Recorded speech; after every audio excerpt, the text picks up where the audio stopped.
Ce générique, vous l'avez déjà entendu, c'est celui de la sitcom la plus iconique de tous les temps. En 95, le plus gros épisode dépassait les 52 millions de téléspectateurs, rien qu'aux USA. 10 ans d'antenne, 236 épisodes et 6 Emmy Awards, la série rapporte encore 1 milliard de dollars chaque année, 20 ans après sa conclusion. Mais comment une série sur une bande de losers complètement nuls en amour a pu devenir un monument de la pop culture? Elle a un secret, une recette magique jamais égalée. Aujourd'hui, on vous la révèle à travers 6 épisodes qui ont marqué une génération.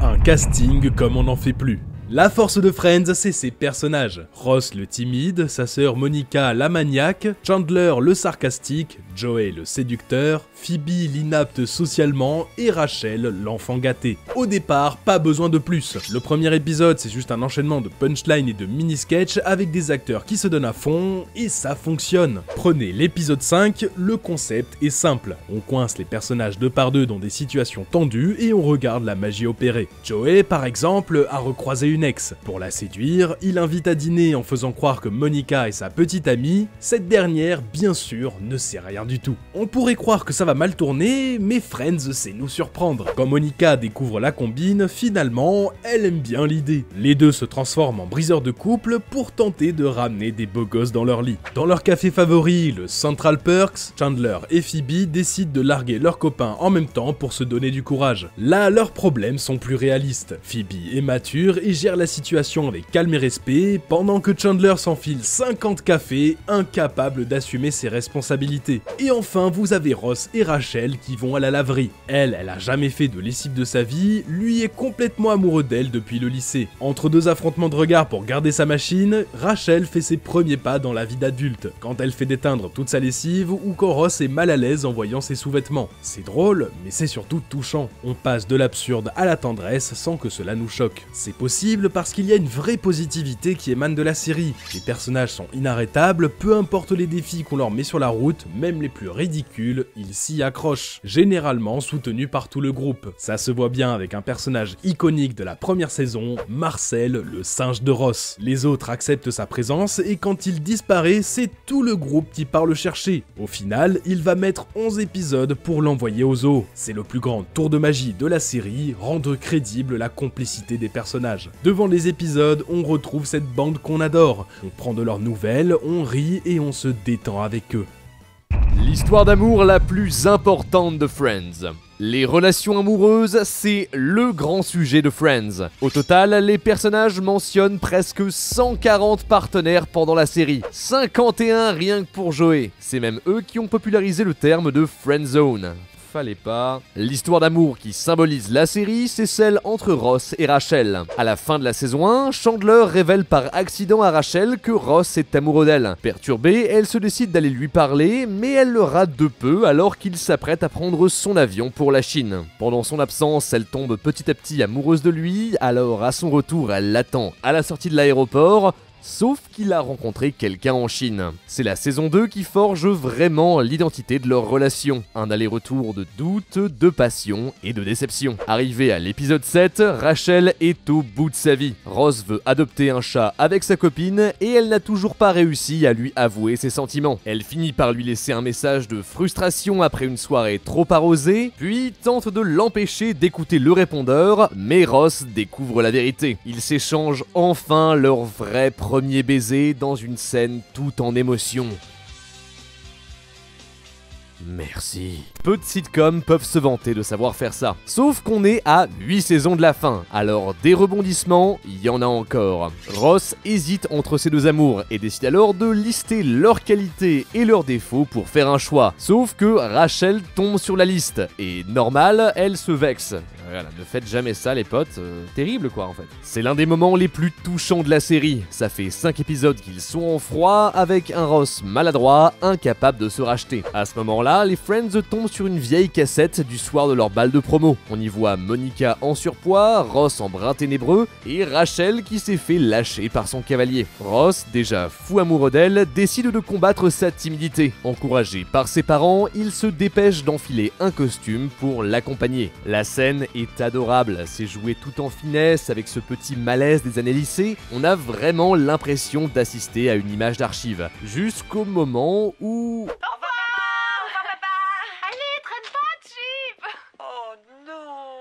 Tout le monde a le cœur brisé devant un Ross qui cache sa tristesse sur la cassette et dans la vraie vie. Rachel se lève alors pour embrasser celui qui n'a jamais pu être son cavalier. Merci!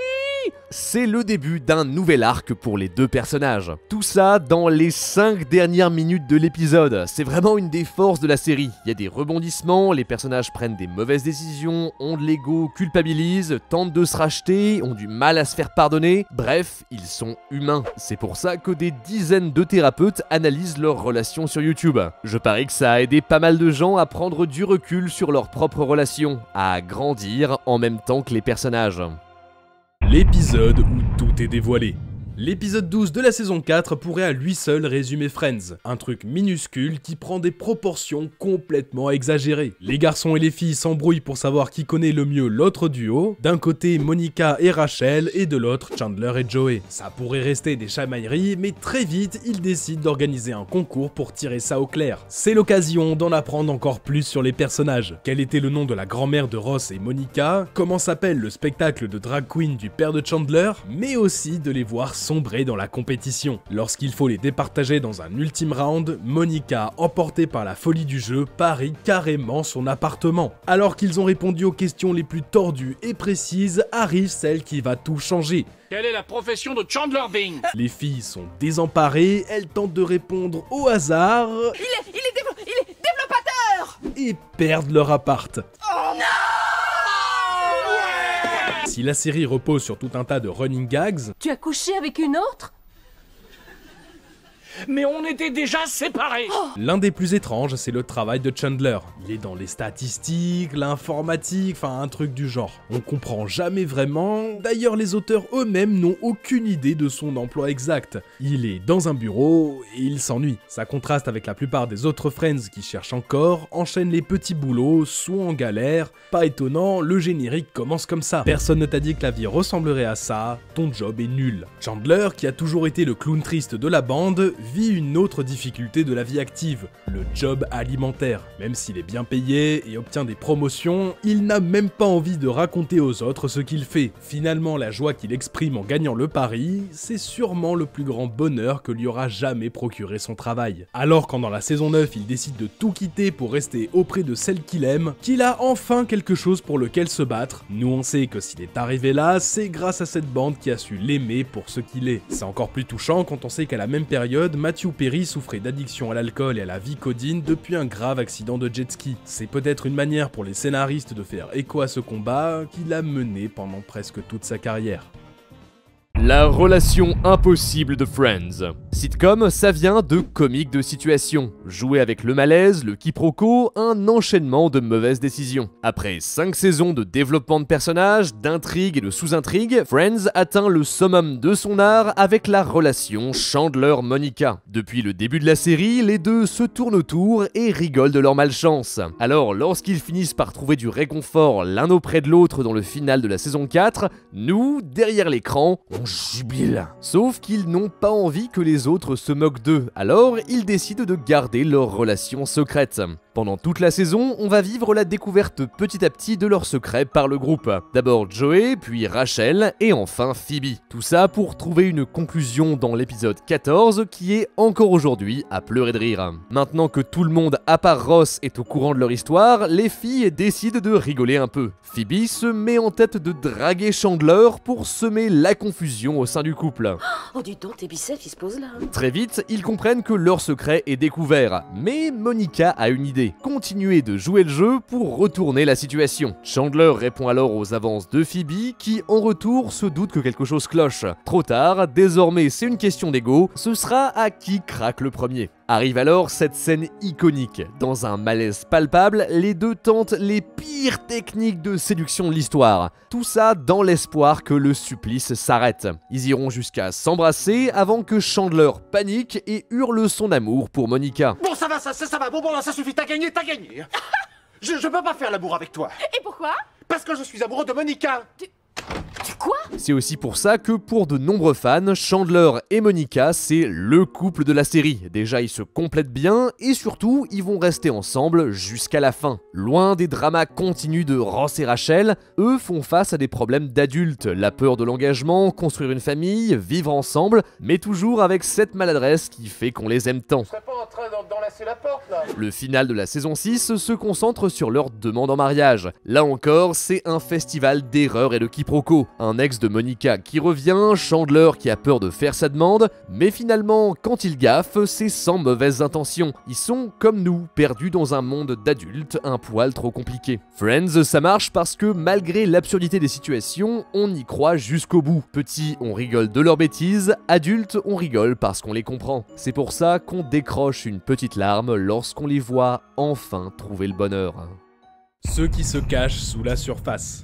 Vous vous souvenez quand on découvre que Ross, Phoebe, Rachel et Chandler ont failli s'envoyer en l'air le même jour au même endroit? Ça nous marque parce que c'est drôle, mais surtout parce que ça arrive dans certains des meilleurs épisodes de la série, ceux qui racontent le passé des personnages. Mon préféré, c'est le tout premier du genre, dans la saison 3. Il répond à presque toutes les questions qu'on peut se poser. Comment Chandler et Joey se sont rencontrés? Pourquoi Phoebe n'est plus en colocation avec Monica? Pourquoi est-ce qu'ils traînent autant au Central Perk? On laisse les personnages se moquer d'eux-mêmes, comme quand Rachel se moque de la serveuse, job qu'elle fera quelques années plus tard, ou quand Monica parie qu'elle ne la reverra plus jamais. Mais surtout, on donne de la profondeur à leur relation. Leur amitié n'est pas fabriquée de toutes pièces, on met enfin des mots sur cette complicité qui transperce l'écran. Parfois, c'est simplement une excuse pour faire un épisode rempli de sketchs, comme l'épisode 14 de la saison 7 où on revoit les 30 ans de tous les personnages. Avec Ross qui achète une voiture de sport, Monica alcoolisée ou Phoebe qui fait 1 km en ballon sauteur. Il y a aussi eu quelques séquences sur leur passé d'ado, notamment l'iconique épisode 8 de la saison 5, on découvre que Monica, qui était déjà un peu amoureuse de Chandler, est devenue chef en suivant son conseil et a perdu du poids pour se venger de ses moqueries, que Rachel s'est fait refaire le nez, ou que les garçons étaient de sacrés losers.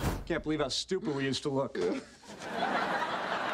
C'est drôle, mais ça nous montre le chemin parcouru par les Friends depuis le début de la série, notamment Rachel qui s'est détachée de son côté superficiel, mais aussi l'assurance qu'ont pris Monica et Ross. Après, c'est aussi la foire aux incohérences. On voit par exemple Joey avec Phoebe et Monica, alors qu'il est censé les rencontrer l'année suivante, ou dans la saison 10 quand Chandler embrasse Rachel alors qu'on nous dit au début de la série qu'ils ne se connaissaient pas. Mais c'est rien à côté du plaisir qu'on prend à voir l'histoire s'écrire devant nous. Les scénaristes s'amusent à tout relier, tout justifier, ça donne lieu à des scènes tout aussi absurdes que magiques où on voit Monica danser avec une dinde sur la tête pour se faire pardonner d'avoir amputé Chandler d'un doigt de pied. You're so great, I love you. Nous, on adore, mais les acteurs aussi. Ça se voit qu'ils sont à fond dans ce style d'épisode. En costume, jouant des versions ados d'eux-mêmes, l'alchimie crève l'écran. À cette époque, les acteurs étaient devenus un groupe d'amis même en dehors des plateaux. Depuis la saison 3, Jennifer Aniston et David Schwimmer avaient baissé leur salaire pour s'assurer que tout le casting touche le même montant. C'est ce qui leur permettra sur les 2 dernières saisons de grimper à 1 million par épisode, mais surtout de jamais se prendre la tête sur le plateau et de garder la magie de la série jusqu'à la fin. Quelle est la fin de Friends ? Toutes les séries ne peuvent pas se vanter d'avoir une bonne fin. Encore plus les sitcoms qui sont écrites au fur et à mesure et souvent arrêtées brusquement. Pour Friends, évidemment, c'est pas parfait, on n'est pas surpris, mais elle a su émouvoir les fans. L'épisode se concentre sur la conclusion de l'histoire entre Rachel et Ross. Ces dernières saisons, il leur est arrivé tout un tas de choses. Ils ont eu un enfant, ils se sont mariés à Las Vegas, puis ils ont divorcé. Ross a failli épouser quelqu'un d'autre, Rachel est sortie avec Joey, de vrais montagne russe d'émotions poussée par la complicité des deux acteurs qui, on le sait, avaient un crush l'un pour l'autre derrière les caméras. I had a major crush on Jen. Ce qu'il y a de beau avec cette conclusion, c'est la manière dont elle reflète la saison 1. Rachel, qui a trouvé un nouveau job à Paris, va bientôt quitter la bande. Son départ secoue un peu les choses avec Ross et ils couchent ensemble pour se dire adieu. Mais cette fois, Ross a une révélation. Il n'y a plus le temps, c'est sa dernière chance. Il fonce à l'aéroport accompagné de Phoebe et fait annuler le vol de Rachel en provoquant la panique chez les passagers. Il la retrouve et lui demande de rester, comme elle l'avait fait pour lui dans la saison 1. Mais Rachel refuse et remonte dans l'avion. De retour dans son appartement, dépité, Ross écoute son répondeur et découvre un message. C'est Rachel qui réalise qu'elle a fait une erreur. Elle est amoureuse de lui. 8 ans plus tard, c'est à nouveau sur son répondeur qu'il apprend ce qu'elle pense vraiment. Mais cette fois, c'est trop tard. On l'entend essayer de sortir alors que l'avion s'apprête à décoller. Est-ce qu'elle va réussir? Et soudain... C'est super mignon, et c'est la fin qu'on attendait. Bon après, on n'est pas sûr qu'ils aient complètement résolu leur problème de couple, et c'est un peu dommage que Rachel mette un terme à sa carrière comme ça. Elle qui était paumée au début de la série, ça donne l'impression qu'on annule d'un coup la progression de son personnage. Les autres s'en tirent un peu mieux. Chandler et Monica partent fonder un foyer avec leurs jumeaux qui viennent de naître, Phoebe a enfin le droit à une vie normale et épouse quelqu'un de bien. Par contre, le pauvre Joey a juste le droit à un baby-foot cassé, un canard et une poule. S'il a pas de conclusion, c'est parce qu'il a repris son rôle dans un spin-off appelé Joey où il voyage à Hollywood pour devenir une star, donc il fallait lui laisser un peu de marge. Malheureusement, c'est annulé au bout de 2 saisons, faute d'audience, et on ne saura jamais la fin. Sachez juste qu'il rencontre une fille très sympa et qu'il décroche quelques rôles. D'après Matt Leblanc, il a sûrement ouvert une sandwicherie sur Venice Beach. Peut-être qu'il n'y avait justement pas besoin de plus. Ok, on est heureux d'avoir pu revoir le groupe à la télé en 2021, lors de leur réunion sur HBO, mais Friends, c'est avant tout l'histoire d'une époque, celle où on cherche sa voie et où notre famille, c'est les gens qui nous entourent, en attendant de pouvoir fonder la nôtre. Une fable un peu triste qui nous dit que toutes les amitiés ne peuvent pas durer. C'était un moment magique avec les bonnes personnes au bon endroit. À la fin, les personnages ferment un chapitre de leur vie. Peut-être pas celui qu'on a envie de voir, mais celui dont ils ont besoin. Friends, c'est l'équilibre parfait entre amour, humour et émotion. Une tranche de vie addictive portée par des acteurs devenus absolument iconiques. Que vous l'ayez regardé à l'époque ou découvert sur Netflix, vous avez forcément été happé par ce sentiment de simplicité qui nous rappelle que les bons moments, ça se partage avec ceux qu'on aime. Et je peux vous dire que même des années après avoir fini la série, quand j'entends ce générique, ce sentiment, il a pas changé.